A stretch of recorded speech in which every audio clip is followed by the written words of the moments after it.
One of the problems is, inexplicably, the DPP's office have lost the records of so many crucial episodes in Keir Starmer's tenure as the Director of Public Prosecution. So whether there is a memo or ever was a memo, we'll never know, because, hey, the records are missing. Just like Theresa May lost the records that were given to her by the Tory MP Geoffrey Dickens in the 1980s. They were lost. Look, I'm in no doubt whatsoever that there are thousands, hundreds of thousands, maybe even millions of dirty, despicable perverts who prey on children, who prey on young girls. And I have no doubt at all that these exist across all groups in our society, all ethnic groups, all classes, from the top, from the palace, right down to the streets. And I have no doubt whatsoever that politicians covered it up for their own reasons. In Labour's case, so as not to lose votes in a community that they once were completely dominant in, namely the Asian and Muslim population. I've got no doubt about both those things.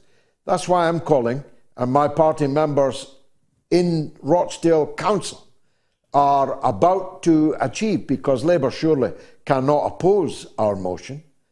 I mean, are the Labour councillors in Rochdale going to vote against a motion for an independent public inquiry into the grooming scandal and the cover-up? They'd be very ill-advised if they do.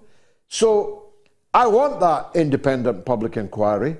I want those groomers that haven't been jailed yet to be jailed, and I want the politicians that covered it up to be jailed also.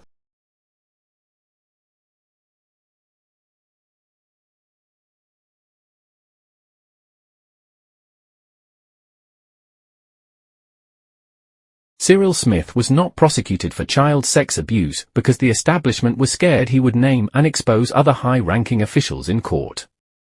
The late Liberal MP was believed to be among a number of politicians and public figures in a Westminster paedophile ring that was covered up. Not only did they not punish Sir Cyril Smith, they made him a Knight of the Realm. And David Steele, giving evidence, Sir David Steele, Lord David Steele, giving evidence to the child sexual exploitation inquiry in Parliament, admitted that he had known 5 years before he nominated Cyril Smith for a knighthood about Cyril Smith's foul paedophilic past. Now, that should have meant that David Steele went to prison rather than into the House of Lords, because that is what you call a cover-up of someone who was a rapacious abuser of children, and children of the most vulnerable kind, in care homes, prisoners in care homes, that he would enter and sexually abuse them on the grounds of these care homes. Children who already had nothing, no mother, no father, no family, living under the protection of the state, and were being raped by a member of Parliament, by the Mayor of Rochdale, Sir Cyril Smith, who ain't no Muslim, bruv. There are lots of Muslim abusers, even more Catholic priest abusers, even the occasional sergeant major in the Army Cadet Force. I have the scars to tell you. It's our job to protect all children and young people from all kinds of sexual exploitation. In April 2014, it was reported that there had been 144 complaints against Smith from victims as young as 8 years of age. Attempts to prosecute Smith were blocked by public authorities, including Rochdale Borough Council, the police and the British intelligence services, who were implicated in covering up Smith's alleged crimes. In 2015, it emerged that Smith had been arrested in the early 1980s in relation to some of these offences, but a high-level cover-up led to the destruction of the evidence, culminating in Smith's rapid release within hours of his arrest, and the invoking of the Official Secrets Act, which prevented the investigating officers from discussing or investigating the matter further.